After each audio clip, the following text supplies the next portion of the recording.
I might not show the next stuff in too much detail, because we're more worried about the SYE installation, but rear drive shaft is out, slips out. Front drive shaft has been disconnected, and I'm just letting it sit there. Speedo gear was taken out. I left the housing in there and just took the thing off there. There's the vacuum line disconnected, and the shift linkages. If I can get you in there correctly. Okay, so this shift linkage that goes to the actual shifter, the only place I could find to disconnect it at was 4 high, so pop it in 4 high, and then just try to wiggle it out of there. It's just a little clip, so get yourself a flathead or a little pry bar, pop it out.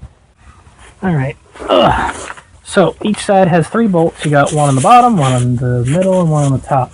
So you can access that bolt through there, for that one, access from the top. By removing the cross member, you can drop this down and get up there very easily, but the main reason, because the last fucking bolt is right underneath the mount. There's no way in hell you're going to get to that with that fucking thing in the way. After that bolt is removed, I can finally get this thing out of here. Ah, fuck. Oh look, the only shiny part of my Jeep. Huh. Okay, on to the actual taking stuff apart and shit. That took way too fucking long. So, first things first, take out this Speedo gear. That's just easily removed with that little clip, and you can just pull that thing out. For this front yoke right here, you're going to have to remove that. That's what it looks like. You got this little rubber washer that'll sit behind there, and this nut. This is a 1 1/8 inch nut. Get your strongest impact gun and your air compressor and go to town. It'll come off eventually. Now, if your yoke hasn't been off before, it'll probably need some persuasion. The instructions call for a puller, but I got a hammer. Nice little dead blow, nice and soft. And I was just tapping on the back of these ears, so I was hitting like this, and rotate it over, hit it on this side, and just keep going. It'll come off eventually, just be gentle. I wouldn't want to use a steel hammer or anything like that. Alright, 3 Loctited bolts. Take off the outermost tail housing. This guy right here. Take those bolts out, and then I just knocked this thing. One good blow with the hammer just took this thing right loose. So there you go. That's that part. There's that brand new seal I put in. Oh well, lasted me a couple weeks. So I just took the other bolts out and got a little pry bar in here, got a little pry bar on the other side, and motherfucker comes right off. No snap rings or anything. This moves in and out, and it feels like there's something inside. I do hear something that's like clicking and clunking. Sure, now you don't move in and out. Before I could get this thing to... There you go. See, oops. Careful that oil pump. I don't know, man. This thing's just moving all around. But I don't have any snap rings or anything. I don't know. Let's see. This one right here, at the bottom right, has a washer. And the one at the top left has a washer. All the other ones are non-washers. They all seem like they got some Loctite on them, or most of them do. As the case half removed, you can see the pry points right here. There's one on this side and one on that side. So for mine, the ones that had washers indicated where the pry points were. That looks absolutely, wow. I don't know what's going on in there. It's a lot of sludge, and it looks like some square thing in there. I wonder if one of my chain something or others fell off. I don't know. I also see this giant ring hitting in there. I don't know. Unless that's RTV, I doubt it. I don't know. On this side, we'll flip this over carefully.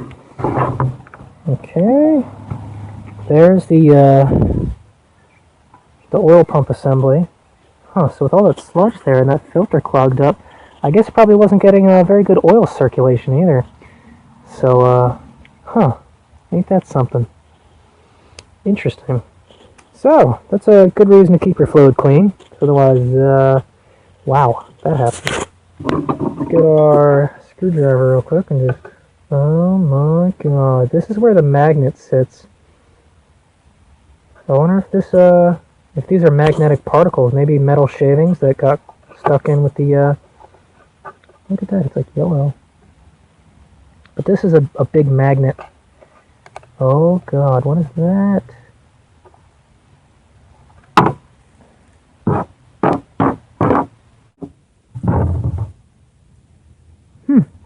Might be a little worrisome. Oh, there's another one too.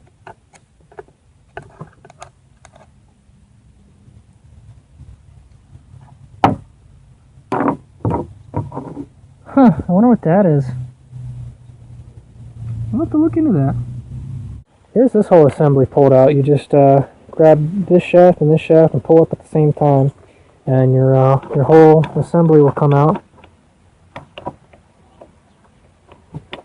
I don't know, all kinds of interesting shit going on here. What else? There's this big ring I pulled out. It's a little bent and warped, and it looks like the one half over there is broken off. I'll have to look and see what that goes to. It was just kind of hanging in there and broken off on something. I don't know what that holds on. But anyway, you got your main shaft here, which you're going to replace. So you got to take all these things off. I think there should be some kind of snap ring or something or other holding this thing together. I don't know. Yeah, there's one right there. I don't know. I don't think you have to mess with this too much. This is just your front shaft. This big collar right here, there are little plastic running things on there, and if you don't have those, they'd eat up your metal pretty quick. Looks like there's 2 yellow ones and a blue one, unless they're originally blue and get worn down. There's oil passages, one there, one there. If you ever take this apart and forget which way it goes on, the thicker side will point towards the front of the vehicle or the front of the case, whatever. So just make sure they ride on that correctly. Alright, after this selector fork, you have this thing which rides in between it. It's another little fork system. It's got this pin here. That pin rides in this weird looking thing. I think that has something to do with 4-low, or I don't really know. I'm just kind of assuming. This has got oil holes and stuff like that. I don't know. Interesting.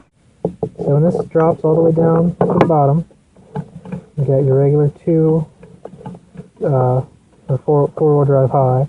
Then you got your neutral that sits in between the 2 gears. And then you have your outer gear, which is your planetary. That's your 4-low.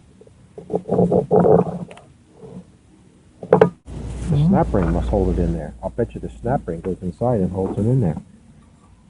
That's what that thing goes on there. Bet you that's what it is. That's what it is. That snap ring goes inside and goes right here like this and holds that in there like that. So that holds them 3 on. I'm surprised the other one didn't fall off then. I wonder what they're for. So you could take this and how does it sit in there? It sits in there. It goes in there like this.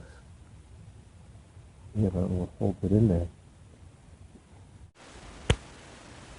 Okay, so my dad found some really old lock ring pliers that not the best, but they helped. They got the job done.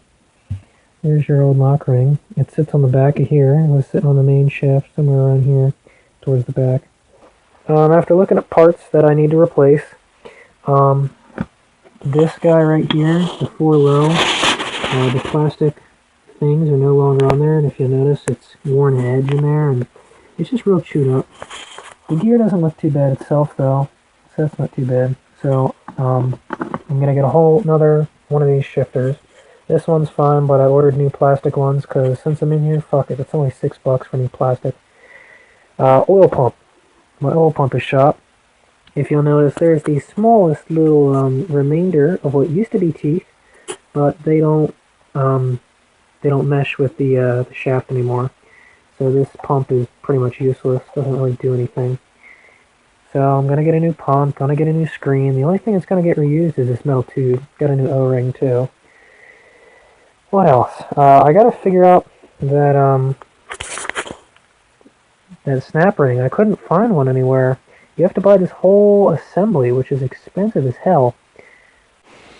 Alright, my dad just found some of the better snap ring pliers that he was talking about, that he said he had. These are spring-loaded, and they got grippers on them and all kinds of fancy shit, so that should work quite well with these, because they're a pain in the ass to use. So maybe that'll actually hold on to them. I don't know. Anyway,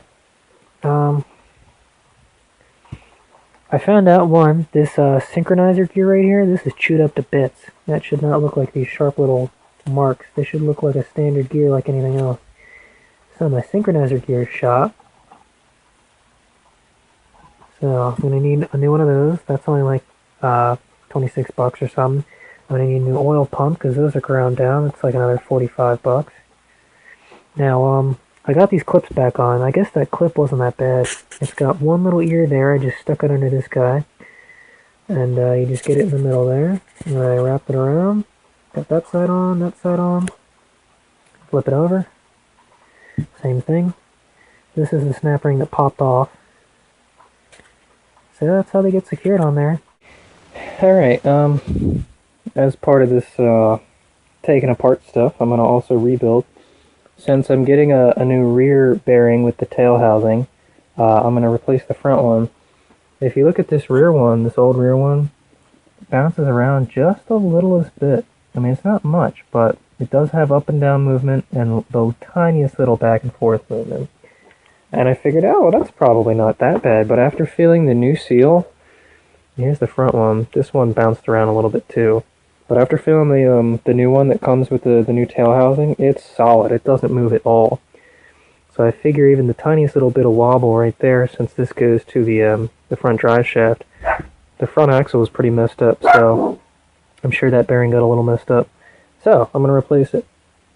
And I'll show you guys how I did that. If I can flip this carefully. Alright. First is your oil seal. This guy right here.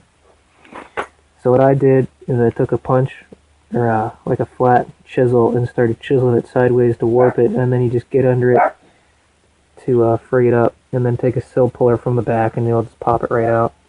It's a pretty thick ring. It's got rubber around the back and a spring. The spring got pretty messed up. After that, you're going to have a C-clip thing. When you take the C-clip out of that little ridge right there, then you'll be able to hit this bearing out. I just used a pipe and a dead blow hammer and just hammered it from the back. I literally just kept hitting on it and it slowly slipped out. So, now time to get all the new parts. Alright, some new parts came. So we got our new oil pump right here. It already comes with the seal, so don't bother ordering another one, because you won't need it. Tell me how I figured that one out. So as you can see, this one's got teeth, and that one doesn't. That's a big difference.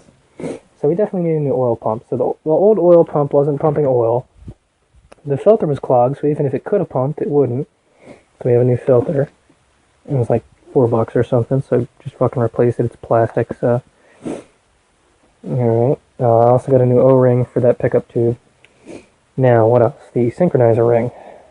What I thought was normal is not even fucking close to normal. Look at the difference there. There should be giant fucking teeth there, and there's nothing. I couldn't believe that. So this thing got ground to a pulp. So basically that's what's happening every time you try and switch between like 4 low or whatever, and you're grinding your gears. You're fucking shit up. Your 4 low gear, you're going to start grinding the teeth off that, so if you hear that, you better fucking stop. Because it doesn't end well. I also got new plastic runners for this guy, because I figured if I got it apart, I might as well replace as much of the little stuff as possible. And I got that new front bearing.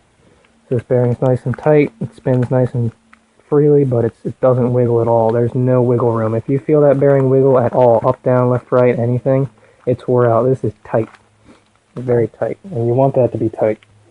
So, okay, something else different that I noticed, the new shift fork that I bought for the 4 low, it's made out of a lighter material. It feels like aluminum almost compared to this older version, which is steel. This is a lot heavier. It's also got plastic runners on there. This doesn't fit with the plastic, so I guess it just slides on the shaft, but it fits well. So, whatever. Time to put it together. Alright. So, that's what it looks like with the new synchronizer. It actually looks like a gear. And that little thing will bounce around back and forth. Alright, so, thick gear. Then you got your synchronizer, then this. The flat half of this faces out. And if you notice right there, the snap ring is on there. It took two people, one person to open it up and the other person to push on the other side. Alright, use your pipe again to press the new bearing in. Make sure you got some clean ATF fluid in there, or gear lube, whatever you prefer. Since I have an auto trans, I'm going to be using auto trans fluid for the transfer case as well. So once that's in there, put your snap ring back in, and then your new seal. My seal hasn't come yet, so I'm just not going to put the front yoke on yet and continue with the build. Okay, make sure that your 4 low shifter is in there. Install the gear and the shifter first. Make sure that the pin is sitting in this little thing here. Then you're going to take your main pin and selector hub and slide that in and make sure that it lines up with the bottom and goes all the way. It should be resting on this when you're done. So they'll all be lined up. Make sure I put new plastic runners on these, and this one that I bought came with new ones. So now you can just take your big old main shaft and pop it in there. And push it down, but I gotta put the chain on and put the front in there. So now, just to show you with this front bearing that I replaced, it's nice and smooth now. It doesn't really wiggle at all. It only wiggles a little bit, and that's probably because this guy's a little loose. But on the other half of the case, there's a bearing that holds this in place, so this will be nice and smooth now. No shaking or bounces or any of that crap. So definitely replace your bearings if you're coming through all this trouble. Okay, well, everything's ready to go now.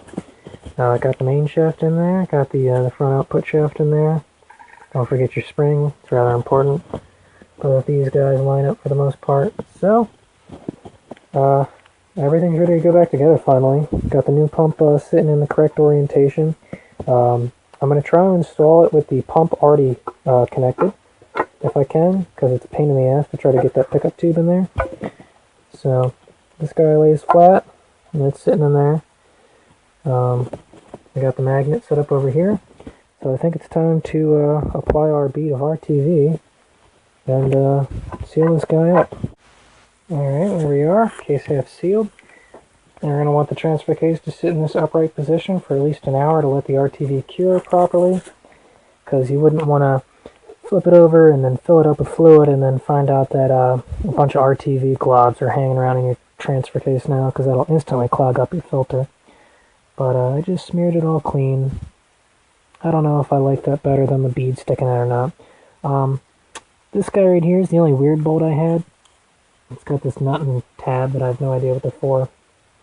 But besides that, the two bolts that have the washers on them are going to go where the locating dowel pins are. So there's a dowel pin in there, and the bolt and washer go there, and the other one goes there. Alright, just thought I'd show you guys. It doesn't take a whole lot of RTV, just enough to lightly coat it, because remember, when you put it back together, it's going to squeeze out and really fill in all those gaps. So just make sure it's nice and smooth. You don't need a real thick bead, because if you get RTV inside of where all the oil is going to sit, it's going to clog up your filter pretty fast. I pre-lubed the bearing. The oil pump has been indexed, and the actual tube itself has already been installed, because I did that before I put it all back together again. Make sure both your lock rings are on here. Everything's nice and clean. Then you can sandwich them together and tighten them down. Finally, onto the last piece. Got our new Timken front output shaft seal. That guy right there. I just lubed up the interior and exterior just a little bit just to help push it in. I got this big old pipe fitting. And, you just walk it around and hammer it in. So, once that's in, I can put the front yoke on. There you go. Fully installed seal. Now, if you try doing this just with the hammer itself, it's going to bounce back and forth. You're going to hit this side and this side will pop off, and you hit this side and that side pops off, and keep doing that. Either you got to hit it really hard to get it seated, but it'll probably go in sideways, or with this pipe setup right here, you take the outer diameter right there, and with the same hand hold this cap on there so that you have a proper flat hitting surface, and then just hit the fucker real hard, and that'll get it started. And then you can keep walking in with this if you want, or just start with a hammer and keep working your way around. So that's pretty much it. And then after that, you can take this off and really make sure the edges are down in there, or just keep hitting it with that, whatever works. But now you can put the front yoke on. It's the same process as the old one, or the rear one, I should say. You know, take your star washer. You're gonna reuse your old nut. Put a little tiny bit of RTV in there. Slide your star washer in there. Put the yoke on. Make sure that you oil this up, oil the seal up a little bit, and then you're gonna put this nut on. And I think that one's only torqued to 110 foot-pounds. All right, it might be easier to put your star washer on first because it has a hard time getting over those threads. So put the star washer on first, line it up with the other spline, then put your little bead in there and slide it all on. And then if you have issues, try walking it on with the nut. There you go. Front yoke torque to 110. That was a pain in the ass. Okay. On to little stuff and then we can install. Wouldn't be a good video if it wasn't at night. So, there you go. Transfer case is installed. For the linkage, if you had to take the linkage off, don't forget which way it went back on. On XJ's, this little tab over here is going to point downwards. The shifter is going to be down. If you try to put it up, your linkage isn't going to fit. Tell me how I figured that one out. So that's back in there. That over there, up at the top on the transmission, that's a pain in the ass to get in there, but, you know, just keep pushing it. You'll know when it clicks. If it doesn't click, you'll probably try shifting into 4 high one day or something, and the thing will just come apart. Tell me how I figured that one out, too. So, yeah. Don't forget how your linkages go back together. Alright, that's pretty much it.